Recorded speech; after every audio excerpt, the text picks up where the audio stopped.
Okay, it's going to be a review of WrestleMania 8. Show took place on April 5th, 1992 from Indianapolis to Hoosier Dome. They did about 62,000 for this show. I thought the number looked a little bit high, but it seems like multiple sources are reporting that this is an accurate number. I always thought it was more like 45,000. But, you know, overall, I thought this was a very weird WrestleMania. It just kind of felt like, you know, the company was going through a rough time, definitely a transitional time. It just felt like the whole steroid situation kind of cast a dark cloud over this show. And it also just a lack of direction. It just felt like a lot of stuff was just changed on the fly here.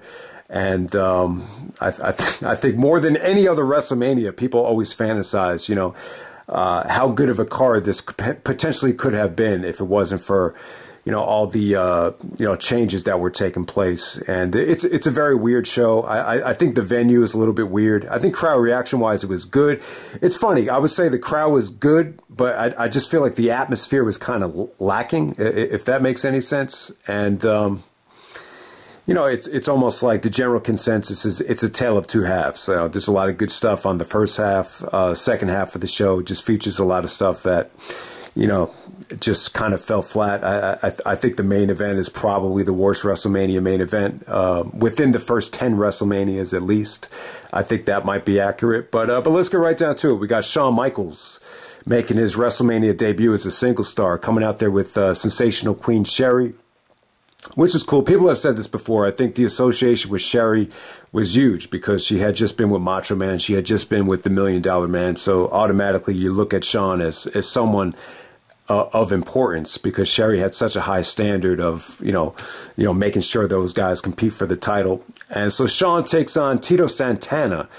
Actually, I believe at the time his name was El Matador. But yeah, this was definitely good stuff. I think at the time, you know, Shawn had really good fundamentals. You know, he was good at all the, you know, bumping. I think Shawn was a good worker at the time. I just wouldn't say he was great. I wouldn't say he was ready for the main event yet. I think he had a ways to go before he was on the same level as guys like Flair, like his idols, like Flair, like even a guy like Mr. Perfect.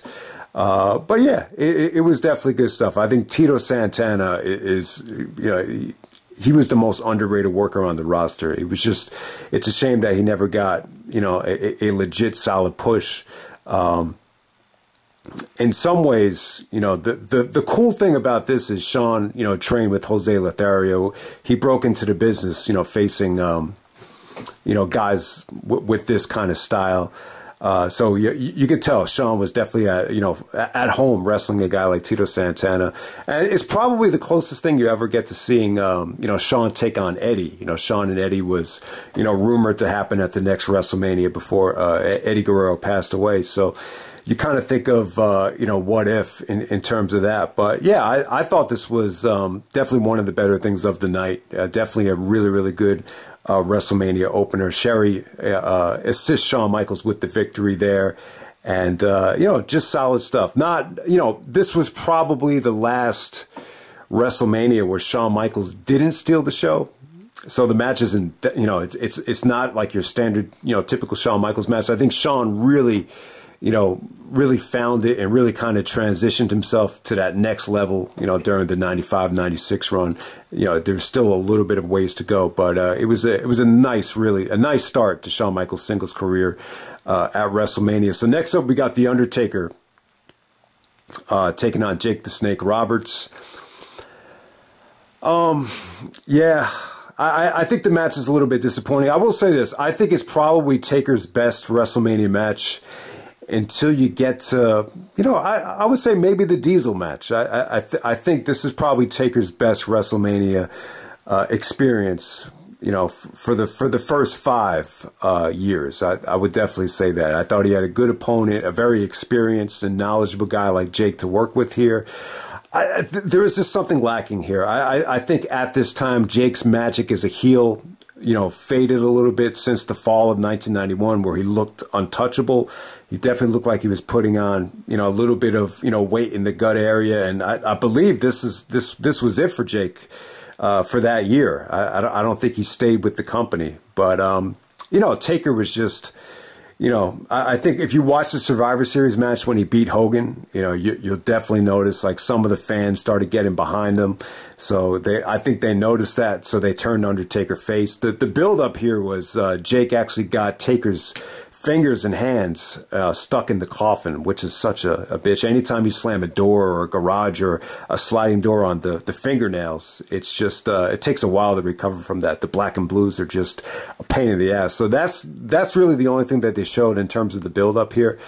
But yeah, I thought the match was good. I mean, it was good for what it was. You know, Jake hits the DDT. You know, Taker no-sells it. When he bounces back up, you know, the fans go crazy. Definitely a memorable tombstone on the outside on the mat, and Taker gets the victory there. I think the match could have been a little bit better, but it's definitely one of the better opponents. Definitely one of the better opponents Undertaker had during the early stages. Okay, so next up we got Bret Hart taking on Roddy Piper for the Intercontinental Championship. Yeah, this is definitely one of the best Intercontinental Championship matches I think WrestleMania ever had. You know, speaking of Bret and Piper, you know, CM Punk and MJF mentioned both of these guys in the AEW feud that they just had. You remember Piper in Portland, Bret in Calgary, and so yeah, I mean, there's a lot of people that would agree that this is Piper's best match ever, and yeah, I mean, I would definitely say within the WWF it is, but you know, don't forget about that dog collar match, and you know, Punk was great, you know, during the build up there because he used, you know, he did the promo on Valentine's Day. And then when he mentioned that he wanted to be a dog collar match, he said to MJF, "Will you be my Valentine?" And when you think about it, it almost sounds like a double meaning because it was Greg the Hammer Valentine in that match. So just wanted to shout out Punk on that. But yeah, obviously these two guys are, you know, arguably CM Punk's favorite wrestlers. I'm sure he's a big fan of this match. This match, you could definitely argue that this match stole the show at WrestleMania 8. Yeah, the most underrated thing about it is the pre-match promo. I thought Piper was great. You know, Bret says to him, "Keep your hands to yourself," and you know, Piper just loses it. So it's a must-see promo. You know, Piper's talking about all the bologna sandwiches that you know, Bret's mom made him when he was training up in the dungeon. So yeah, I mean, Piper is from Canada. You know, some people forget about that. So Piper and Bret do have somewhat of a history. And it was cool. It was cool. You know, this is Bret's second Intercontinental Championship win. You know, I guess Mr. Perfect putting Bret over wasn't good enough. So, yeah, I mean, why not just cash in on, you know, Piper still being there and just have him put Bret over? It definitely made sense. You know, Bret was going to be, you know, a huge star. And, you know, having a second victory over, you know, someone like Piper for the IC belt, I think Bret really used this to his advantage and really carried the ball quite nicely. So yeah, I think the match is just great. You know, it kind of starts out more mat oriented. It almost looked like we were going to do more of an amateur style of a match, and then it starts to become more of a brawl. It just made for a nice mix. You know, you got, you know, Piper doing the street fighting. You know, Bret's more technical, and they did some really creative things. You know, where I believe Piper says to Bret, you know, your shoe's untied, and then Piper kicks him right in the face, and Bret starts bleeding from the nose the hard way. So stuff like that was really cool. Yeah, I mean, I just think the match just, you know, it's definitely one of Piper's best matches, and this is like proof in the pudding. You know, if you want to call yourself the best there ever was, you got to look to, you know, the guys you wrestle. And, you know, when you look at Piper's best matches of all time and the best matches against Bret, you know, you're wrestling one of the most decorated guys in wrestling history, and you're giving him the best match he's ever had. I mean, you can't ask for anything more than that. So, yeah, and that finish too, the finish with, you know, Bret actually countering the sleeper, and you know, using the turnbuckle to, you know, counter it into a pinning predicament. That finish has been stolen and bitten, you know, so many different times. Obviously, Austin used it, you know, Rock used it, but this is where it all, to my knowledge, this is the first time that finish ever happened. So yeah, definitely great stuff there. Arguably the match of the night. You know, there's the interesting thing about this WrestleMania is there's two matches that you could really argue as you know, the best match from the show. Okay, so next up we got the Big Boss Man, Virgil, Sergeant Slaughter, and Hacksaw Jim Duggan taking on the Nasty Boys. Repo Man and the Mountie. So this is an 8-man tag match. Okay, so I kind of have mixed feelings on this. All right, so one of the problems with some of the last couple of WrestleManias is there's just way too many friggin' matches. And, you know, the amount of filler and squash matches, you know, especially with the end of WrestleMania 7, it just started to really add up. And, you know, so with this tag match, the thing is you could kind of put all these guys in one ring and make it, you know, make it a little bit fun. I thought at times this was really fun. Other times it kind of felt like it just didn't mean anything. I would actually say Boss Man looked really good out there. Nasty Boys made a mistake. Virgil gets the victory. You know, Slaughter looked okay. I think the problem was they turned Slaughter babyface way too soon. It just felt like, you know, that was one of the heel turns that, you know, a guy really had a tough time recovering from. I would actually compare it to Test when he turned heel and joined the Un-Americans. Like one of those heel turns that, you know, had a really tough time recovering from. But yeah, the match was pretty fun. I'd rather them just have a tag match instead of just having, you know, 3 or 4 extra single matches just to fill out the card.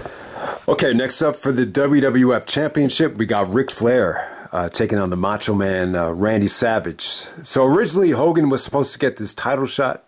Even Jack Tunney had this press conference and they announced that, you know, they were going to go with Hogan for no reason. And, you know, Sid got really jealous and that kind of led to Sid and Hogan having a non-title match for the main event.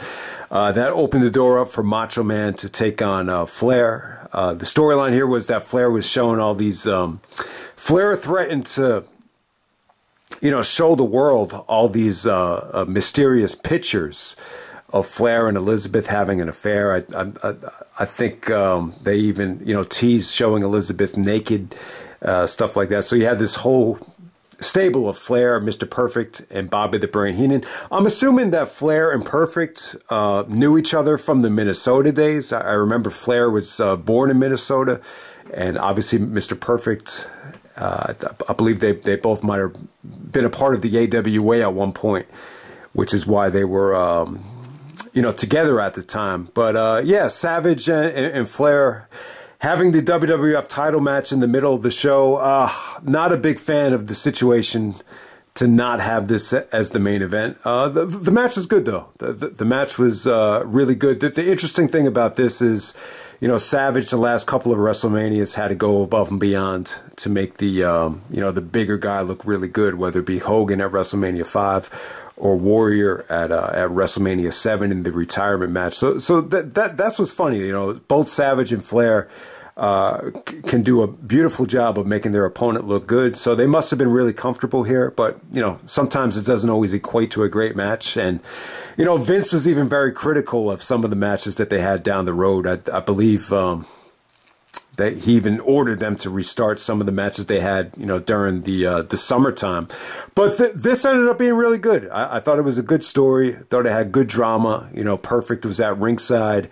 And, you know, he interfered a lot, but I think for the better, though. I thought he really, you know, he broke up a lot of the, you know, near falls and, you know, elbow drops. And it just was that extra layer of, you know, chaos going on out there that I think made it really memorable.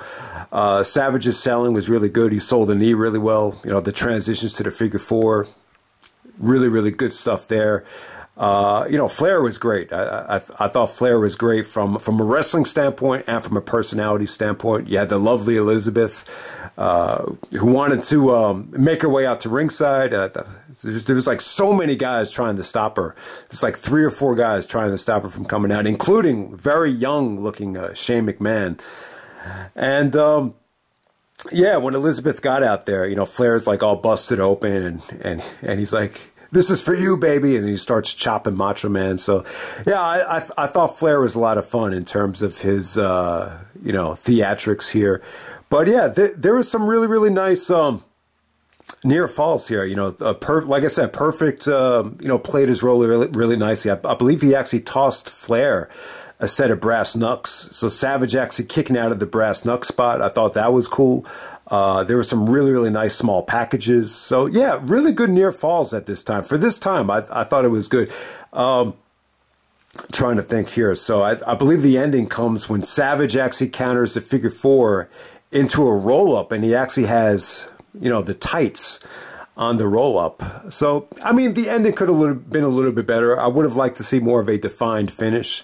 But the roll-up finish, it wasn't bad. I think the match was really good. The moment doesn't really match the match for me. You know, the best thing about the aftermath here was after Savage already won it, Flair comes right up to Elizabeth and he's like, well, what about me, huh? What about me? And then he kisses her, and then Elizabeth starts slapping Flair, and then Savage once again gets paranoid, starts beating up on Flair. And he's like a hothead after the match is over. So Savage doesn't really get to enjoy the moment. I don't know. You know, it was cool that Savage won it the second time. It was, you know, they really kind of capitalized on the momentum of Elizabeth and Savage reuniting at WrestleMania 7, and it led to a second title reign. I like that about it, but the aftermath here and the overall moment with Savage winning it again, it almost felt like he didn't really enjoy it because of, you know, Flair getting under his skin. You know, Flair and Perfect and Heenan are backstage just, you know, shouting that they got screwed by the referee. I don't know. I'm not a huge fan of the moment. I think the match is really good. I think it's the match of the night. But I think it's a little bit overrated, though. I just prefer some of Savage's other matches. But, you know, give Savage credit. This is another WrestleMania where he steals the show. In my opinion, this is the best match of the night. And, you know, give Flair credit as well. You know, 92 was, you learn about how it was not a good year for the company in terms of business and, you know, things kind of going downhill. But, you know, Flair's stuff was so good that a lot of people just automatically think that 1992 was one of the better years because Flair was on top. And, you know, this is the only WrestleMania match he had of the 90s. So give Flair credit as well. I thought he was good. He had a great match, and, you know, he was really the star of the show in terms of theatrics and the aftermath. Okay, so next up we got Tatanka taking on Rick Martel. This was not memorable. This is one match that I forgot was even on the show. Martel is another example of, you know, just certain guys, you could, just by looking at them, you could tell, you know, they're just not on the juice anymore. So you notice that about a lot of guys on the show. Rick Martel's one of them. He puts over the up-and-coming Tatanka. Tatanka gets a nice little victory here, but the match is definitely forgettable. Like I said, I even forgot this was on the show. Okay, so next up, we got the tag team title match. We got Money Inc., the tag team champions, Ted DiBiase and Erwin R. Shyster.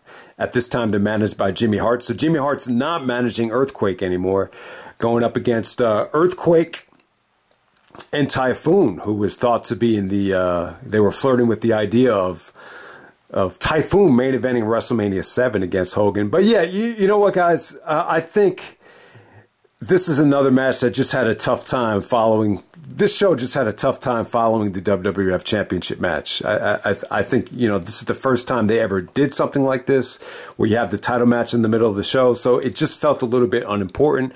I didn't think the match was bad. You know, as it was going on, you know, Earthquake was about to hit his finish. Jimmy Hart, you know, takes, I believe he takes DiBiase out of the ring. What happened here? So the referee actually calls for a count out.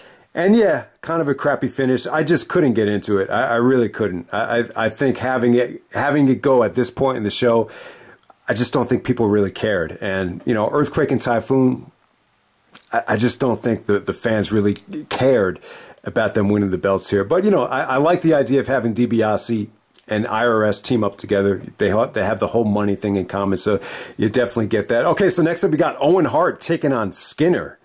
So Skinner gets the upper hand. As soon as Owen gets into the ring, Owen gets the pinfall within a minute and a half here. They don't really get any time to get into much of a rhythm. But yeah, Owen Hart would see much bigger and better days and more important matches at WrestleMania in years to come. This is definitely not one of them. This just felt like the definition of filler. And then the main event, we got Hulk Hogan taking on Sid Justice with Harvey Whippleman. And, yeah, I mean, there's a lot to say about it. All right, so let me just say this. I think the reason they didn't go with Hogan and Flair, you hear a couple of different things. You know, they had a lot of house show matches. A lot, you know, there's even some matches that they've showed on the MSG, the Madison Square Garden channel. And you know, I guess when they had those matches, they didn't feel like it was, you know, living up to expectations. They just didn't feel like it was WrestleMania worthy. You heard that as part of the rumors. Why? And then at the same time, you had the Arsenio Hall show where I think Hogan went on like in December. And, you know, you saw this in the Dark Side of the Ring, the steroid trial, where Hogan basically flat out lies and just says that he only took steroids a couple of times and it was only because of an injury. And so I would definitely say, I think that with the combination of all the journalists and everybody, you know, the company really having to, you know, the cracking down on steroids, I think that had a lot to do with it as well. Plus, you know, Hogan and Vince did this interview where, you know, Hogan was contemplating, you know, retiring, and this was possibly going to be his last match. So why would you have Hogan go for the belt if this was going to be his last match? So, so yeah, they decided to go with Hogan and Sid. The funny thing is, when you look back at SummerSlam, Sid was the guest referee for the match Made in Hell. Flair came in around that same time, I believe that same week. So, you know, it was either going to be Sid or Flair. You know, Hogan versus Flair for the title would have been ideal, but, you know, it seemed to me like Savage was definitely, you know, the backup plan. Yeah, so I would definitely say this. Hogan, when he came out, got a pretty good reaction. I would say this, you know, they're in the Indiana market. You know, this is a, it's not exactly in the inner cities. So in some ways, Hogan was pretty much, you know, as over as he ever was. You know, you could definitely tell Hogan was a little bit more slimmer here, you know, not on the steroids. And I hate to say it, but I think Hogan actually looks better like in the late 80s when he had the steroid body. I mean, I hate to say it, but he just didn't look as marketable, you know, when you look at 92, 93 Hogan. And Sid looked clean as well. Like, Sid was not clean here. I mean, Sid was definitely clean here. He didn't look clean like when Sid took on Shawn at Survivor Series 96. He was definitely more bulked up around that time. Sid definitely looked clean. But I'll tell you what, you know, Vince must have been going above and beyond working with Sid, because I was surprised at how animated and over the top Sid was with the promos leading up to the show, and even during the match too. You know, Sid even got into in the face of the cameraman and just started talking trash. I was just surprised at how well Sid did on the mic here. The match was crap though. I gotta say, the problem is Sid was really controlling the bulk of the match. Anytime Sid went for a punch or a choke slam, it just looked like shit.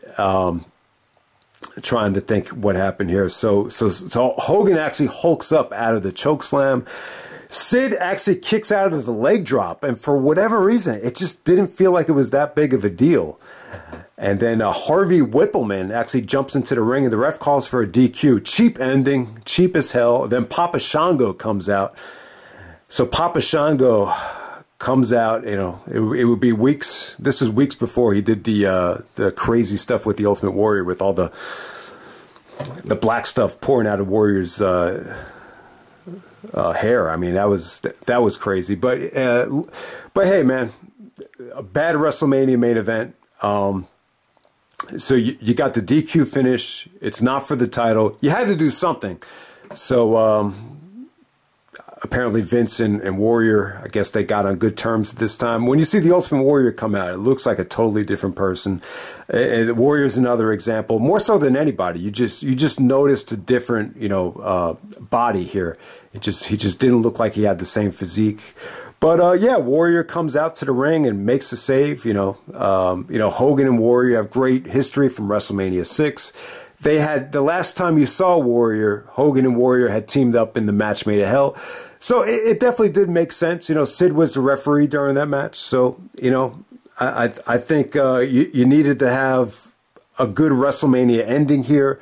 There's a lot of, like, what the hell happened to the Ultimate Warrior? Because you got to remind, in 1991-92, there was no internet. You know, we didn't get a reason as to why we hadn't seen the Ultimate Warrior. You heard everything of, oh, I think he died of AIDS, or he became a chiropractor, or like, what the hell happened to the Warrior? So Warrior comes out, cleans house. You get Hulk Hogan and the Ultimate Warrior posing, as WrestleMania goes off the air. And I got to say, I'm not a huge fan of this moment. I just don't think it aged well. It's kind of like the whole show just felt like an end of an era. It felt like the end for guys like Hogan, Warrior, Savage, Jake the Snake, Piper. It felt like the good old days were over to a degree. But the good thing is, like, if you're a Bret Hart fan, Shawn Michaels fan, there was much better days ahead for those guys. But for the superhero like animated stars that you grew up watching in the late 80s, early 90s, it was pretty much, there was just a lot of changes coming within this company. So, yeah, this is a really weird WrestleMania. I think it's an awful main event. I think the Savage Flair match is great. I think the IC title match between Bret and Piper, you could even argue that it's a classic. Shawn kicked it off with a good opener. Taker and Jake the Snake was, a pretty decent story. But it just, this WrestleMania just screamed to me like these weren't the plans. When you look at SummerSlam '91. It just felt like these were not the plans going into WrestleMania. I just felt like this WrestleMania could have been so much better. In some ways, a lot of people would argue that Hogan versus Flair, could have been the biggest WrestleMania match of all time up to that point, and you didn't get it for, sounds like, a lot of different reasons. But that's pretty much it, guys. That's WrestleMania 8. Let me know what you guys thought of it, and I'm out.